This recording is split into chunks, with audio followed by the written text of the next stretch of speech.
Selamat pagi sejawat semua.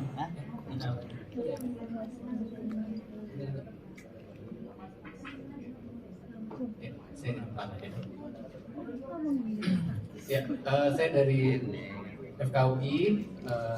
Ya ini udah berapa kali terakhir mungkin sebelum COVID saya ke Medan. Ya, slide. Nah, titipannya adalah tentang ALK fusion pada kanker paru. Tadi Prof. Noni udah bahas banyak dari mulai A sampai Z, lengkap sekali. Berikut juga dengan kasus-kasusnya. Kasusnya juga variasinya cukup banyak, Prof. Noni ya. Slide. Nah, ini tadi sudah disampaikan juga, jadi saya nambahin aja ya, Prof. ya. Kalau kanker ada pointer ya. Ini kalau kanker paru tuh variasi genetiknya tadi cukup banyak. Variasi genetiknya cukup banyak. Kalau dulu kan tadi tim dari patolog juga non small cell sama small cell, tapi ternyata diverse ya, macam-macam. Nah, kalau adeno tadi udah dijelaskan, paling banyak yang terapi target yang ada obatnya adalah EGFR, kemudian ada ALK, itu yang banyak, ROS1 juga ada. Nah, tapi kalau driver mutation squamous itu paling belum banyak sih yang dievaluasi. Baik, langsung. Nah, ini untuk adeno, ini yang udah ada targetnya. Ini tadi ada EGFR, ini di bule sih ya 17%. Kalau di Indonesia tadi sekitar 40-an%. Kemudian ALK, ini ya obatnya ada, MET juga ada. Yang udah mulai berkembang KIRES, karena KIRES udah mulai ada tapi untuk second line. First line untuk KIRES belum di-approve. Nah, ini yang saya dititip bahasnya adalah tentang EML ALK. Itu benda apa sih gitu? Kalau itu pertama kali 2007 Prof. Soda dia meneliti bahwa ternyata ada di kanker paru itu ada benda lucu gitu, ada benda yang menarik.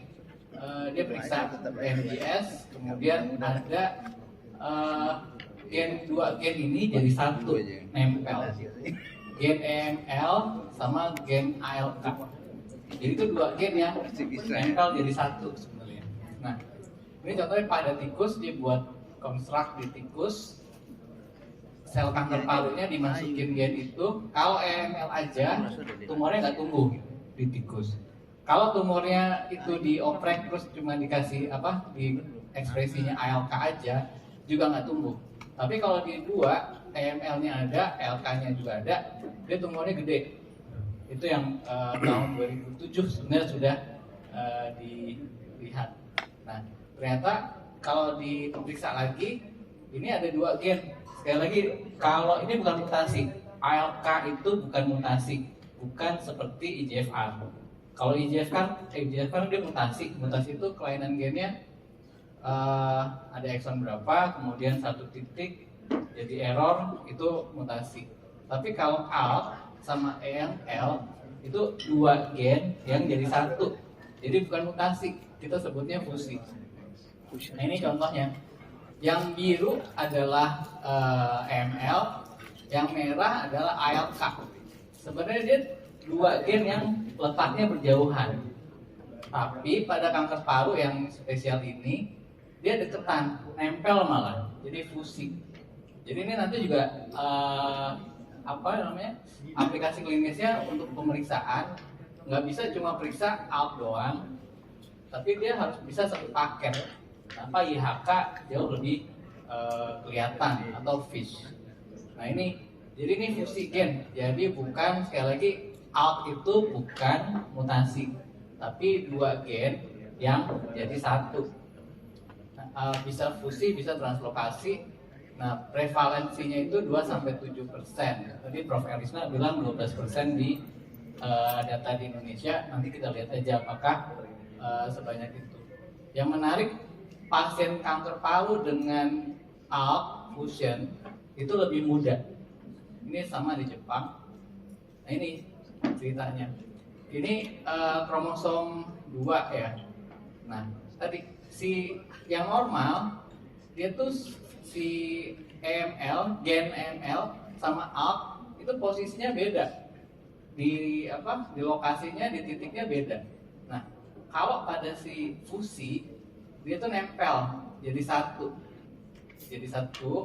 Kenapa tadi namanya fusi atau translokasi atau rearrangement? Jadi arrangement atau lokasinya itu sama merahnya, tapi kalau difusi satu titik itu ada dua, merah dan biru misalnya. Mungkin ini dulu ya. Itu jadi yang pertama tadi take home message-nya bahwa ALK itu bukan mutasi, tapi fusi dua gen. Nah ini yang ternyata kombinasinya itu banyak banget. Ini namanya ada variannya, ada 1 sampai banyak gitu. Tapi yang paling umum adalah varian 1 sampai 12 itu yang paling sering. Yang merah adalah gen ALK, PS-nya jauh banget. Nah ini survivalnya ini juga lebih bagus ketimbang generasi 1 dan 2. Jadi kalau ada, ini bukan promosi ya, berdasarkan data ini memang bagus banget sih si lorlatinib ini. Nah ini yang publikasi terbaru di Lancet tahun ini, dia dievaluasi 3 tahunan. Nah PFS-nya juga signifikan membaik, PFS-nya not reach, belum sampai. Nah, efek sampingnya apa nih? Itu turut nih. Harapannya adalah generasi 3 ini masuk BPJS ya. Nah ini kalau dibandingkan gimana nih dok? Ini ada crizotinib sama platinum base 10 sama 7 bulan PFS-nya. Kemudian ada alectinib sama